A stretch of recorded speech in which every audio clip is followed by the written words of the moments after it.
नमस्कार, श्री गणेशाय नमो नमः। मेरे श्रोतागण, मैं आज आपको एक विशेष जानकारी हाथ में देने जा रही हूँ कि आपकी हथेली में ये तर्जनी उंगली यदि इस उंगली से बड़ी हो जाए तो ये एक अनोखी बात होती है। ऐसा व्यक्ति अपने गुरु के प्रभाव से एक अनोखा व्यक्ति होता है। उसके हर कार्य ईश्वरीय दैविक शक्ति से होते हैं, गुरुओं की कृपा से होते हैं। यदि आपकी तर्जनी उंगली आपके सूर्य उंगली से बड़ी हो गई या बराबर भी हो गई, थोड़ी सी बड़ी हो गई, तो ये बहुत अपने आप में एक महत्वपूर्ण स्थिति होती है।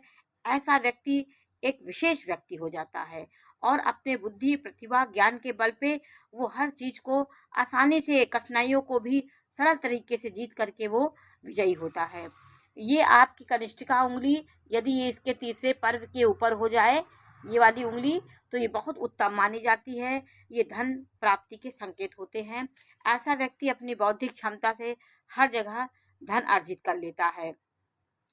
आज मैं आपको आपके हाथों की बनावट के बारे में जानकारी दे रही हूँ।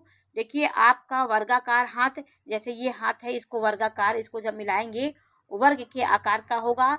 नीचे ऊपर ये लंबाई उसकी ज़्यादा होती है और इसकी चौड़ाई कम होती है। ये वर्गाकार हाथ होते हैं। कई कई प्रकार के हाथ होते हैं।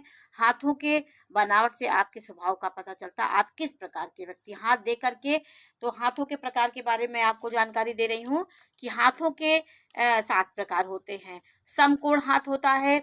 दो अंगूठा आप फैलाएंगे तो समकोण की आकृति होती है। चौकोर होता है ऐसा हाथ। ऐसा हाथ वाला देखने में सुंदर लगता है। अंगुलियों के बीच में जो ये गैप होते हैं, जब हम इसको मिलाते हैं तो अंगुलियों के बीच में यहाँ पे गैप नहीं होना चाहिए। ये गैप होने से व्यक्ति की आर्थिक स्थिति कमजोर होती है। ऐसा व्यक्ति गैप बीच में यदि गैप होगा, छिद्र दिखाई पड़ते हैं, तो ये अच्छा नहीं माना जाता है। ये चौकोर जो हाथ होता है, ये कोमल होते हैं ऐसे लोग।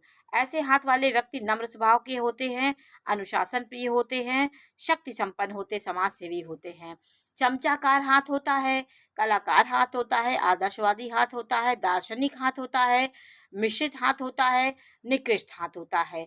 निकृष्ट हाथ बेढंगे होते हैं, टेढ़ी मेढ़ी उंगलियां होती हैं, नसें निकली होती हैं और हथेलियों में जाल होते हैं, हर रेखाएं कटी दिखाई देती हैं, उंगलियों की बनावट अच्छी नहीं होती है। ये निकृष्ट हाथ के अंतर्गत आता है। मैं आपको प्रत्येक हाथ के बारे में जानकारी दे रही हूँ। ये समकोण हाथ जो होते हैं, ये काल्पनिक विचारों में नहीं खोते हैं। ये कर्म करते हैं, उद्देश्य के पक्के